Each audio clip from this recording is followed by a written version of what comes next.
آواز جو ہے بلند ہو گئی ہے، اور امام حسین علیہ السلام ہمیں کیا پیغام دے رہے ہیں، امام حسین علیہ السلام کے قیام کا جو سرمدی پیغام ہے وہ کیا ہے، تو اس کے بارے میں ہم آج گفتگو کریں گے، اور ہمارے ساتھ جو ہے ڈاکٹر قیصر عباس صاحب ہیں، تو ہم چلتے ہیں ان کی خدمت میں تاکہ دیکھیں کہ آج کے پروگرام کو ہم آگے بڑھائیں۔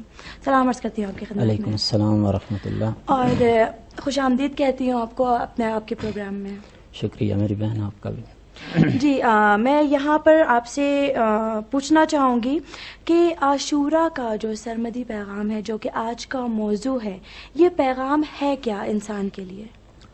بسم اللہ الرحمن الرحیم وبہ نستعین انہ خیر ناصر و معین وصلی اللہ علی محمد وآلہ الطیبین الطاہرین المعصومین۔ سلام عرض کرتا ہوں اپنے تمام ناظرین کی خدمت میں، اور سحر اردو نیٹ ورک کی ساری ٹیم کی خدمت میں، اور دعا کرتا ہوں کہ پروردگار عالم ہمیں امام حسین علیہ السلام کا کہ قیام کا جو سرمدی، دائمی، ابدی یا ہمیشگی پیغام ہے، اس کو سمجھنے اور اس پہ عمل کرنے کی توفیق عطا فرمائے انشاءاللہ، الہ آمین۔ اب دیکھتے ہیں کہ امام حسین علیہ السلام نے جو اپنی قربانی پیش کی ہے، یہ قربانی باقاعدہ تاریخ میں یہ بتایا گیا ہے کہ یہ ایک طے شدہ قربانی ہے، کہ جس کو بعض روایات میں اگر ہم تاریخ کے دامن میں یا حدیث میں چلے جائیں تو حضرت اسماعیل علیہ السلام کے جو ذبح ہونے کا وہ سانحہ ہے، اس سے جا کے جو ہے وہ اس کو ریلیٹ کرتے ہیں، اور وہ کہتے ہیں کہ مثلا جب حضرت اسماعیل علیہ السلام ذبح ہو رہے تھے تو اس وقت خداوند عالم نے یہ کربلا کا منظر جو ہے وہ تمام ارواح کو دکھایا اور کہا کہ کوئی ہے اس واقعے کی ذمہ داری قبول کرنے والا کہ میں نبی اللہ کو بچا لوں، تو اس وقت جو ہے حضرت امام حسین علیہ السلام نے قربانی قبول کر لی، یہ ذمہ داری قبول کر لی، جس کے بدلے میں مثلا حضرت اسماعیل بچ گئے، اور حضرت اسماعیل کی نسل سے ہمارے نبی حضرت محمد عربی صلی اللہ علیہ وآلہ وسلم ہے۔ اور یہ جو روایت، یہ حدیث ہم سنتے رہتے ہیں کہ الحسین منی و انا من الحسین، تو اس کا ایک مفہوم ادھر بھی لوٹتا ہے کہ اس دن وہ قربانی جو امام حسین علیہ السلام نے ذمہ داری قبول کی تو ان کی حضرت اسماعیل کی نسل سے جو ہے پھر رسول خدا صلی اللہ علیہ وآلہ وسلم ہوئے، یا پھر یہ کہ عصر عاشور کے بعد حسین علیہ السلام نے نہ فقط رسول خدا کی بلکہ 1,24,000 انبیاء کی محنت کو بچا لیا، جس سے رسول خدا کا ذکر بچ گیا، تو یہ حسین منی و انا من الحسین کی جو حدیث ہے، ایک اشارہ اس کا اس طرح بھی ہوتا ہے۔ امام کے قیام کے جو پیغامات ہیں وہ کتابیں بھری پڑی ہیں، اور علماء نے بیان کیا ہے، بیان 1400 سال سے ہوتا چلا آ رہا ہے، ہم نے کوئی نئی بات تو بیان کرنی نہیں، وہی جو کچھ بزرگوں نے لکھا ہے، بیان کیا ہے، اسی میں سے چند ایک ٹکڑے جتنا ہمارے پاس وقت ہے ہم عرض کریں گے اپنے ناظرین کی خدمت میں۔ لیکن وہی جو ہم جس چیز کو کہتے ہیں کہ عمر بھی ہماری بڑھتی چلی جاتی ہے، تو میرے خیال سے وہ چیز جب ہم پھر سے سنتے ہیں تو ہمیں اسے ایک نئی چیز پھر سے جو ہے یاد کرنے کو ملتی ہے جب ہم سنتے ہیں۔ جی بالکل، تکرار انسان کی یا بشر کی فطرت میں، مثلا یہ نماز کا فلسفہ بھی 5 مرتبہ پڑھنے کا یہی کہ انسان کو بار بار اس کی یاد دلائی جاتی رہے، اس کا تکرار ہوتا رہے کہ انسان اپنے خالق حقیقی سے غافل نہ ہو۔ اسی لیے مثلا ہم بھی کربلا کو ہر سال، بلکہ ہر سال نہیں، سال کے تمام دنوں میں یاد رکھتے ہیں، اسی لیے فرمایا گیا کل یوم یوم عاشورہ کل ارض ارض کربلا، تمام ایام عاشورہ کے دن ہیں اور تمام زمینیں کربلا کی زمین ہیں۔ تو امام کے پیغام یا قیام کا جو سرمدی پیغام ہے اس کو ہم 2 حصوں میں تقسیم کریں گے۔ ایک پیغام وہ ہے جس کا تعلق اجتماعیت سے ہے، معاشرے سے ہے، سوسائٹی سے ہے، اور دوسرا حصہ پیغام کا وہ ہے جس کا تعلق انسان کی فردی، شخصی یا ذاتی زندگی سے ہے۔ تو جہاں تک اجتماعیت کا تعلق ہے اس میں ہم چند ایک چیزیں اپنے ناظرین کی خدمت میں عرض کرتے ہیں۔ اس میں پہلی چیز یہ ہے کہ الہی اقدار کو بچانا اور ان کو معاشرے میں نافذ کرنا۔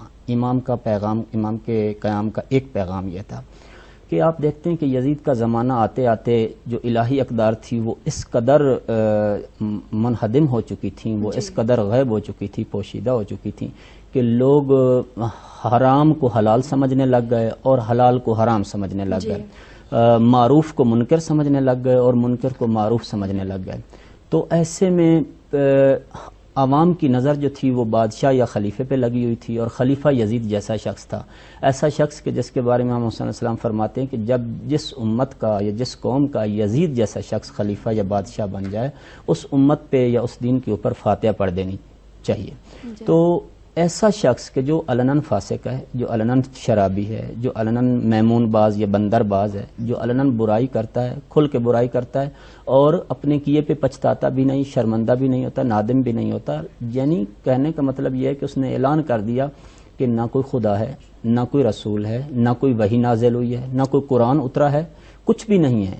یہ سارا کچھ جو کچھ آپ لوگوں کو بتایا گیا، یہ بنی ہاشم نے حکومت حاصل کرنے کے لیے ڈھونگ رچایا تھا، کچھ بھی نہیں۔ کہنے کا مطلب یہ ہے کہ اس نے نہ فقط رسول اللہ کی بلکہ آدم سے لے کے حضرت عیسیٰ تک اور حضرت عیسیٰ سے لے کے رسول خدا امیر المومنین امام حسن مجتبی تک تمام ائمہ اور معصومین کی محنت کو پانی میں ملا دیا، اور بادشاہ کا حکم تھا، اور بادشاہ کے حکم کے سامنے کوئی سر اٹھانے والا یا نہ کرنے والا نہیں تھا۔ وہ یزید کوئی چھوٹا موٹا بادشاہ نہیں تھا۔ آج یہ جو اسلامی اسٹیٹ آپ دیکھ رہے ہیں جو 56 ممالک میں تک بٹ چکی ہے، اس اسٹیٹ میں کچھ ممالک ایسے تھے جو زمانے فتح نہیں ہوئے تھے، بقیہ ساری کی ساری اسٹیٹ کا یزید اکیلا بادشاہ تھا، اور کسی کی طاقت نہیں تھی کہ یزید کے فرمان کے سامنے نہیں کر سکے یا یہ کہہ سکے کہ نہیں تو جھوٹ بول رہا ہے، تو غلط کہہ رہا ہے۔ لہٰذا یزید جو کچھ کہہ رہا تھا اس کو سوسائٹی کے اوپر اپلائی کیا جا رہا تھا۔ تو ہوا یہ کہ سوسائٹی میں منکر جو ہے وہ معروف بن گیا اور معروف جو ہے وہ منکر بن گیا۔ ایسے میں امام حسین علیہ السلام نے جو ہے جو سرمدی پیغام دیا وہ یہ دیا کہ چڑھ جائے کٹ کے سر تیرا نیزے کی نوک پر، پھر بھی یزیدیت کی اطاعت نہ کر قبول۔ امام علیہ السلام کا جو مکتب ہے وہ عملی مکتب ہے۔ امام علیہ السلام یعنی جو شہید مرتضیٰ مطہری اپنی کتاب حماسہ حسینی میں جب امام حسین علیہ السلام کے مکتب کی بات کرتے ہیں تو وہ فرماتے ہیں کہ امام کا مکتب مکتب عمل ہے، گفتگو کا مکتب نہیں، لفظوں کا مطلب مکتب نہیں، صرف باتوں کا مکتب نہیں۔ آج کے مکاتب میکسیمم جو ہیں وہ باتوں تک، نظریات تک، آئیڈیالوجیز تک محدود ہیں، ان میں عمل بہت کم نظر آتا ہے، جبکہ مولا حسین علیہ السلام کا مکتب جو ہے وہ عمل کا مکتب ہے۔ لہٰذا مولا نے فرمایا ایسے شخص کی بیعت مجھ جیسا یزید جیسے کی بیعت نہیں کر سکتا ہے۔ تو جب امام علیہ السلام نے یہ بات کہی تو اب ظاہر ہے کہ اس کا امام کو جو ہے وہ خمیازہ بھگتنا تھا، اس کا امام علیہ السلام کو جو ہے وہ ادا کرنا تھا جو اس کے لوازمات ہیں۔ تو ایسے میں پہلا کام جو امام علیہ السلام سے تقاضا کیا گیا، وہ تاریخ میں سارے بزرگوں کو ہر کسی کو پتہ ہے، بچوں کو بھی پتہ ہے کہ امام علیہ السلام سے اپنا وطن چھڑوا دیا گیا ہے۔ امام کے نانا کا شہر تھا، آپ دیکھتے ہیں کہ آج شہر اپنا وطن، چاہے انسان کو جیسا بھی وطن ہو وہ کتنا پیارا ہوتا ہے، لیکن امام علیہ السلام نے اپنا وطن چھوڑا، پھر وطن اکیلے نہیں چھوڑا بلکہ اپنے خانوادے کے ساتھ، اپنے بچوں کے ساتھ، بہنوں کے ساتھ، مثلا اپنے بھائیوں کے ساتھ، سارے خانوادے کو لے کے چلے مدینے سے، وطن چھوڑ دیا، کہا چھوڑ دوں گا۔ پھر امام نے دیکھا کہ اسلام میرے وطن چھوڑنے سے نہیں بچتا، مکے آ گئے، مکے میں اب حج کرنا، آج دیکھتے ہیں کتنے مسلمانوں کے دل کی آواز ہوتی ہے کہ وہ حج کریں، حج خدا حج بیت اللہ الحرام انجام دیں، لیکن امام حسین علیہ السلام نے 7 ذی الحجہ کو بندھے ہوئے احرام توڑ دیے۔ کون؟ حسین۔ کون؟ وہ حسین جن کے گھر سے حج اور حج کا فلسفہ چلا ہے، جنہوں نے حج کا مفہوم دنیا کو بتایا اور حج کی اہمیت جنہوں نے دنیا کو بتائی۔ جو بتانے والے ہیں وہ خود بندھے ہوئے احرام توڑ رہے ہیں، کیوں؟ بیت اللہ الحرام کا امن خراب نہ ہو جائے۔ امام حسین علیہ السلام نے دیکھا کہ معاشرے پر، سوسائٹی پر الہی اقدار اس وقت تک نافذ نہیں ہو سکتی جب تک میں بندھے ہوئے احرام نہ توڑ دوں اور یہاں سے جنگل اور صحرا کا اور کربلا کا رخ نہ کر لوں۔ امام نے بندھے ہوئے احرام توڑ دیے، جب توڑ دیے مکے سے باہر آ گئے تو امام نے پھر دیکھا کہ ابھی بھی اسلام نہیں، الہی اقدار، خدائی اقدار اسلام سوسائٹی پر نافذ نہیں ہو سکتی۔ میں یہ بھی ضمن میں بات عرض کرتا چلوں کہ الہی اقدار کو کیوں امام نافذ کرنا چاہتے تھے، کیوں امام علیہ السلام جو ہے ان الہی اقدار کو نہ فقط بچانا چاہتے تھے بلکہ سوسائٹی پہ نافذ کرنا چاہتے تھے؟ وجہ یہ تھی کہ ان الہی اقدار کے اندر ہی مفہوم خلقت بشر پنہان ہے۔ اگر خلقت بشر کے مفہوم کی طرف اگر ہم جانا چاہتے ہیں یا اس کو حاصل کرنا چاہتے ہیں یا اس تک رسائی حاصل کرنا چاہتے ہیں تو ضروری ہے کہ معاشرے پر اور انسانیت کے اوپر جو ہے الہی اقدار نافذ ہوں، حاکم ہوں، الہی اقدار کی حکومت ہو، تاکہ ان کی سائے میں رہتے ہوئے جو ہے انسان اپنے آپ کو آگے بڑھا سکے۔ انشاءاللہ بقیہ باتیں بعد میں کریں گے انشاءاللہ، ضرور انشاءاللہ ہم جو ہے یہ باتیں کریں گے۔ یہ جو آپ تصویر ناظرین دیکھ رہے تھے، آپ کو بتا دیں کہ یہ تصاویر بالکل لائیو نشر ہو رہی ہے کربلا معلیٰ سے، اور میں جانتی ہوں آپ سب کا دل ادھر ہی ہے، تو یہاں پر ہم دیکھیں گے ایک رپورٹ کربلا معلیٰ سے اور پھر آپ کی خدمت میں آئیں گے۔ کربلا کربلا کربلا کربلا کربلا کربلا کربلا کربلا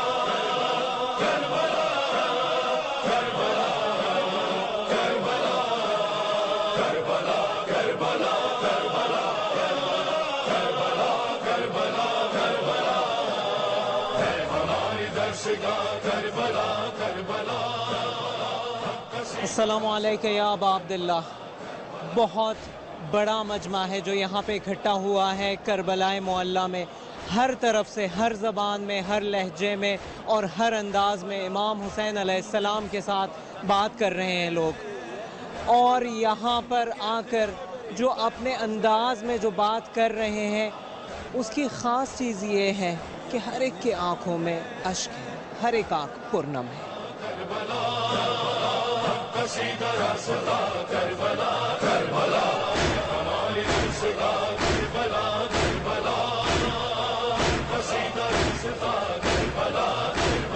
کربلا بقائے دین مصطفیٰ کا نام ہے، کربلا کی ظلم کے خلاف قیام ہے، کربلا مدافع شرع. ابھی ہم لوگ کربلا میں ہیں، کربلا کے سرزمین پر کھڑے ہیں. یہ کربلا تمام عالمین کے لیے ایک جو ہے درس گاہ ہے. یہ درس دیا گیا ہے جو ابھی جو ہے ابتدا ہو رہا ہے محرم، اور جہاں جہاں پورے دنیا کے عالمین جو ہے مولا کے غموں میں شرکت کے لیے ایک اہتمام میں لگے ہوئے ہیں تمام مومنین. تو سب سے پہلے مولا ہم تمام مومنین سے یہ چاہتے ہیں کہ سب سے پہلے جو ہے واجبات کو انجام دیا جائے، کیونکہ مولا نے تمام شہداء کی سرزمین میں ان کا مقصد یہ تھا کہ شریعت کو بچانا. تو ہم لوگ کے سب سے ذمہ داری یہ ہے کہ محرم میں جتنا امور ہم لوگ مولا کے لیے انجام دے رہے ہیں، اس سے زیادہ ترجیح رکھنا چاہیے شریعت کو. اس لیے شریعت کو بچانے کے لیے مولا جو ہے اپنے جان و نثار قربان کیے ہیں، جس کی بنا پر یہ جگہ جو ہے جنت المعلی بھی کہلاتے ہیں.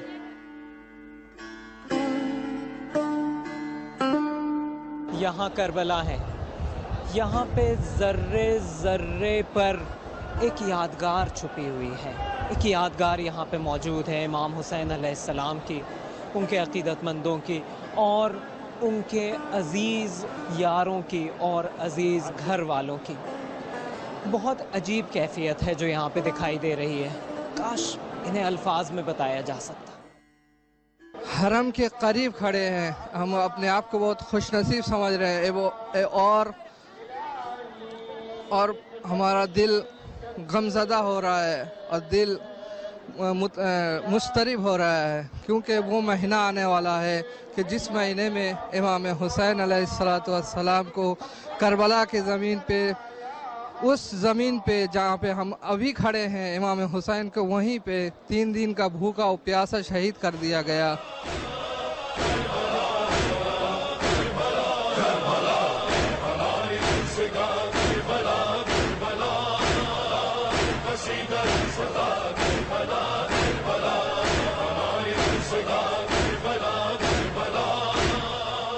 موت کے سیلاب میں ہر خشک و تر بہہ جائے گا، ہاں مگر نام حسین ابن علی رہ جائے گا.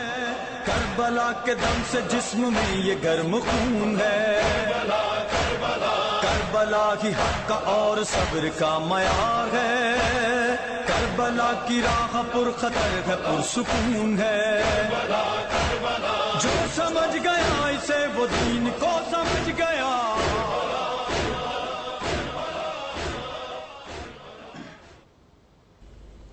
جی ناظرین، جو بھی آپ نے رپورٹ دیکھی، یہ ہمارے ساتھی حسن زیدی صاحب ہیں جو کربلا معلی گئے ہوئے ہیں، اور خوش قسمت ہیں کہ وہ وہاں پر ہیں، اور جو لوگ وہاں گئے ہوئے ہیں وہ خوش قسمت ہیں کہ وہاں پر ہیں، کیونکہ ہم سب کے دل اس وقت جو ہے کربلا معلی میں ہیں، چاہے ہمارے جسم کہیں اور ہوں. اور ہم شکر گزار ہیں حسن زیدی صاحب کے. اور اسی کے ساتھ آپ لوگ بھی ہمارا ساتھ دے رہے ہیں. راحلہ حسین ہے ہمارے ساتھ، شفیہ حسن ہے کشمیر سے، نزاکت علی کربلائی صاحب ہے بڈگام سے، اور حسین صاحب ہے کارگل سے. بہت بہت شکریہ ہمارا یہاں پہ ساتھ دینے کا. جی ہم لوگ قیصر عباس صاحب، ہم لوگ یہاں پہ بات کر رہے ہیں کہ الہی اقدار ہونے چاہیے تاکہ ہم جو ہے صحیح راستے پر چل سکیں. جس طرح کا جو ہمیں ویسٹ آزادی دکھا رہا ہے، بہت اچھی بات میں نے ایک مجلس میں سنی، انہوں نے کہا وہ آزادی کچھ اس طرح کی ہے کہ آپ چڑیا کو پنجرے سے نکال دیں اور پھر اس چڑیا کے پر کاٹ دیں. تو ایسی آزادی وہ ہمیں دکھا رہے ہیں. یہ دیکھیں میری بہن، اسلام سے بڑا کوئی ایسا مکتب نہیں کہ جس نے آزادی کی بات کی ہو. انشاءاللہ یہ مفصل ٹاپک ہے، کسی بھی وقت انشاءاللہ خدا نے فرصت دی تو اس کے اوپر ہم بات کریں گے. الہی اقدار کا سوسائٹی کے اوپر نافذ کرنا یعنی معاشرے کو اس راستے پہ لے کے چلنا جس راستے پہ چلنے کے لیے پروردگار عالم نے انسان کو خلق کیا ہے. اس میں انسان کی عزت بھی پنہان ہے، اس میں انسان کا شرف بھی پنہان ہے، اس میں انسان کی جو ہے آزادی بھی پنہان ہے، اس میں انسان کی ترقی اور پیش رفت بھی پنہان ہے، اس میں سوسائٹی کا امن اور امان بھی پنہان ہے، اور بھی جتنے لوازمات انسانی زندگی کو درکار ہیں وہ خدائی اقدار میں پنہان ہیں. لہٰذا امام مظلوم ہم کہتے ہیں امام حسین علیہ السلام نے اسلام کو زندہ کیا، یعنی امام کا دوسرا ہدف جس کو ہم اجتماعی ہدف کہہ سکتے ہیں وہ یہ تھا کہ اسلام کو زندہ کیا جائے. آج بعض لوگ یہ کہتے ہیں کہ امام نے اسلام کو زندہ کیا، شیعہ کہتے ہیں امام نے اسلام کو زندہ کیا. کیسا زندہ کیا امام حسین علیہ السلام نے اسلام کو؟ کیا مثلا کیا کہنا چاہتے ہیں؟ کیا امام حسین علیہ السلام سے پہلے، کربلا سے پہلے لوگ شراب پیتے تھے، آج نہیں پیتے ہیں؟ کیا اس وقت لوگ جھوٹ بولتے تھے، آج نہیں جھوٹ بولتے ہیں؟ کیا اس وقت لوگ ایک دوسرے کو قتل کرتے تھے، آج نہیں قتل کرتے ہیں؟ بس امام حسین نے کیا اسلام زندہ کیا؟ بات یہ ہے کہ امام حسین علیہ السلام سے پہلے جیسے میں نے اشارہ کیا اپنی گفتگو کے آغاز میں کہ اس لوگ کرتے تھے، جھوٹ بولتے تھے، شراب پیتے تھے، گالی گلوچ دیتے تھے، قتل و غارت تھی سارا، آج بھی وہ سارا کچھ ہو رہا ہے. لیکن امام حسین علیہ السلام کے قیام سے پہلے جو کرتے تھے اس کو وہ اسلام اور خدا کا فرمان سمجھ کے کرتے تھے. لیکن جب امام نے یہ قربانی دے دی اور امام نے اپنی شہادت پیش کر دی تو امام کی شہادت کے بعد آج تک جتنا بڑا فاسق انسان ہو، اگر وہ جھوٹ بولے گا، اگر وہ شراب پیے گا، اگر کوئی برائی کرے گا تو حد عقل وہ اتنا ضرور سوچے گا کہ یہ جو کام میں کر رہا ہوں یہ اسلام نہیں ہے، یہ اسلام نہیں ہے بلکہ اسلام کچھ اور ہے.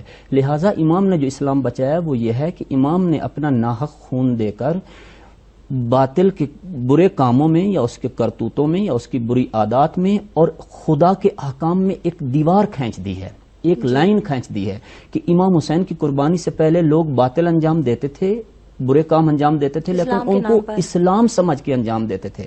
لیکن امام حسین علیہ السلام کے قیام کے بعد اس زمانے سے لے کے آج تک اگر کوئی باطل یا برا کام انجام دیتا ہے تو حد عقل وہ یہ سمجھتا ہے کہ یہ برا کام خدا کا کام نہیں، اسلام کا حکم نہیں، بلکہ اسلام کچھ اور ہے اور یہ برا کام جو ہے یہ کچھ اور ہے. یہ ہے امام نے اسلام بچایا. آج بھی ہم اسلام بچانے کی ضرورت ہے، آج بھی ہماری سوسائٹی میں مثلا اسلام بچانے کی ضرورت ہے. آج دیکھتے ہیں کیا سوسائٹی میں برے کام نہیں ہو رہا ہے، کیا معاشرے میں وہ چیزیں جو امام کے قیام سے پہلے تھیں آج نہیں. آج بھی وہی ماحول ہے کہ مثلا لوگ برائی رشوت دیتے ہیں ہدیہ سمجھ کر، جھوٹ بولتے ہیں اپنا غیبت کرتے ہیں اپنا حق سمجھ کر، دوسروں کی غیبت کر رہے ہیں اپنا حق سمجھ. ہم تو سچائی بول رہے ہیں اور ہم تو ایک چیز بیان کر رہے ہیں تاکہ آپ بچے رہیں اس چیز سے. یعنی یہ سارا کچھ کرتے ہیں اسلام سمجھ، اسلام میں اپنا حق سمجھ. بڑے بڑے میں نے باہر کے مقدس چہرے بھی ایسے دیکھے ہیں کہ جو غیبت کر رہے ہوتے ہیں، جو کوئی بھی ان کے سامنے سٹینڈ لینے والا نہیں. آج بھی امام حسین علیہ السلام کا سرمدی کے قیام کا سرمدی پیغام یہ ہے کہ جہاں پہ آپ دیکھتے ہیں کہ اسلام کے احکام پامال ہو رہے ہیں آپ کھڑے ہو جائیں، وہاں ڈٹ جائیں. کیا ہو جائے گا؟ جان جانے والی ہے، جان چلی جائے کیا فرق پڑتا ہے؟ مولا فرماتے ہیں کیا فرق پڑتا ہے راہ حق پہ چلتے ہوئے موت میرے اوپر آ گرے یا میں موت پہ جا گروں. اور فقط موت ہی نہیں، مثلا لازمی نہیں کہ ہر جگہ پہ آپ کی موت ہی آپ کا انتظار کر رہی. بعض جگہ پہ ایسا ہوتا ہے کہ مثلا آپ کو اپنی عزت قربان کرنا پڑتی ہے، بعض مرتبہ آپ کو اپنا مال قربان کرنا پڑتا ہے، بعض مرتبہ آپ کو اپنی انا قربان کرنا پڑتی. کرتے ہیں، کوئی مسئلہ نہیں. آپ امام کے پیروکار ہیں، امام کے فرما بردار ہیں، امام کا دم بھرنے والے ہیں، ان کا ماتم کرنے والے ہیں، ان کے راستے پہ چلنے والے ہیں. امام کہتے ہیں کہ جہاں بھی الہی اقدار پامال ہو رہی ہوں تو میں حسین کھڑا ہو گیا ہوں. نہ فقط اکیلا کھڑا ہوں، اپنے خانوادے کو لے کے کھڑا ہو گیا ہوں، اپنی بہنوں کو لے کے کھڑا ہو گیا ہوں، اپنے بچوں کو لے کے کھڑا ہو گیا ہوں. تم کم از کم اکیلے تو کھڑے ہو جاؤ. اور پھر اگر لوگ کہیں کہ وہ تو معصوم تھے تو ہمیں بھی جو ہے آج اس طرح کے میرے خیال سے اس طرح کے اگزامپل ملتے ہیں کہ جیسے شہید محسن حججی، اس طرح کے بہت سے جو ہے شہید ہیں یہاں کے جنہوں نے یہ کر کے دکھایا کہ عام انسان بھی اپنے کو قربان کر سکتا ہے. دیکھیں میری بہن، جہاں تک ان کا معصوم ہونا یا غیر معصوم ہونا وہ بھی ایک مکمل بحث ہے. باہر کا ان ساری باتوں کے لیے وقت چاہیے ہوتا ہے اور علماء نے واقعہ اس پہ بڑا لکھا ہے اور بڑا اس پہ کہا ہے. بہت سارے مثالیں موجود ہیں، پڑھا بھی جا سکتا ہے، سنا بھی جا سکتا ہے. معصوم ہونا ایک اور بات ہے، اپنی جو ڈیوٹی ہے یا اپنا جو فریضہ ہے یہ انجام دینا ایک اور بات ہے.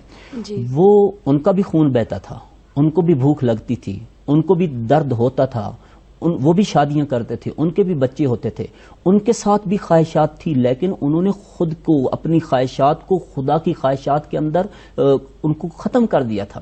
وہ گم ہو گئے تھے اللہ کی، وہ فنا فی اللہ ہو چکے تھے، وہ وہی کرتے تھے جو اللہ چاہتا تھا. ان کا اٹھنا بیٹھنا بولنا چلنا سارا کچھ اللہ کے لیے تھا، اور انہوں نے یہ سارا کچھ کر کے ہمیں دکھایا کہ ہمارے لیے وہ الگو بنے، اسوہ حسنہ بنے، ہمارے لیے وہ نمونہ بنے، تاکہ ہم ان کے راستے پہ چل کے اسی طرح اطاعت اللہ کر سکیں، اسی طرح عبادت اللہ کر سکیں کہ جس طرح اللہ لائق عبادت ہے، جس طرح اللہ لائق اطاعت ہے. لہٰذا امام حسین علیہ السلام نے اپنی یہ قربانی دی اور ہمیں سکھایا کہ آپ کی سوسائٹی میں جس زمانے میں بھی آپ ہو، لازمی نہیں کہ 1400 سال پہلے ہو یا 1400 سال بعد میں، جس زمانے میں بھی ہو، جہاں پر الہی اقدار کو پامال کیا جا رہا ہے، نابود کیا جا رہا ہے، آپ کھڑے ہو جائیں. اور اس کو پھر فرماتے ہیں کہ اس سے اگلا جو مولا کا پیغام ہے وہ ہے اجتماعیت کا درس ہے، اتحاد کا درس ہے.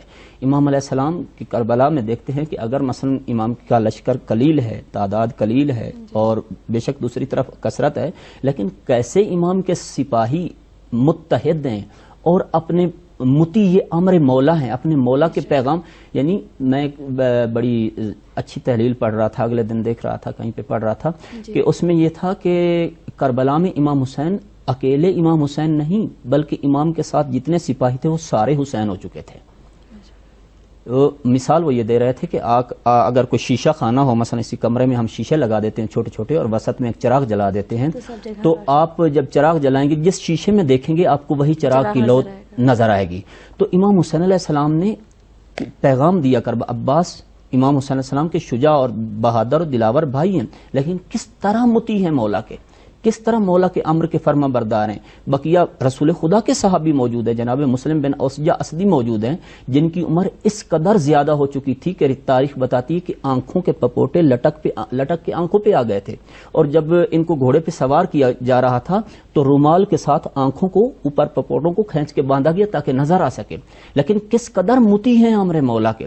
اسی طرح جناب حبیب ابن مظاہر کو دیکھ لیجئے، کس قدر مطیع ہیں امر مولا کے.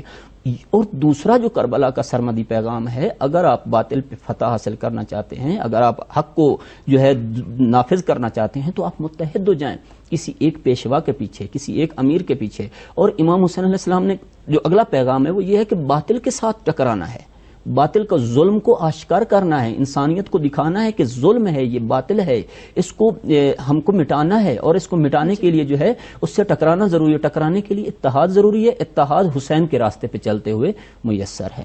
بہت بہت شکریہ. ہم لوگ نے آج بہت کچھ یہاں پہ ہمیں سیکھنے کو مل رہا ہے، اور جتنا زیادہ دہرایا جائے اس داستان کربلا کو، جتنا زیادہ اٹھا کے یہ کتاب، یہ تاریخ پڑھی جائے، ہر بار کوئی نئی چیز ہمیں سیکھنے کو ملتی ہے اور ہر بار کوئی نیا درس ملتا ہے. یہاں پر ناظرین لیں گے ایک وقفہ، پھر آپ کی خدمت میں آئیں گے.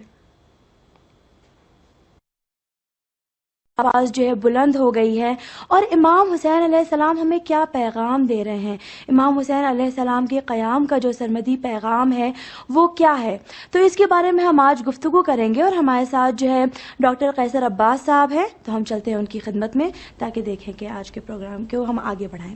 سلام عرض کرتی ہوں آپ کی خدمت میں. وعلیکم السلام ورحمۃ اللہ. اور خوش آمدید کہتی ہوں آپ کو اپنے آپ کے پروگرام میں. شکریہ میری بہن، آپ کا بھی. جی میں یہاں پر آپ سے پوچھنا چاہوں گی کہ عاشورہ کا جو سرمدی پیغام ہے جو کہ آج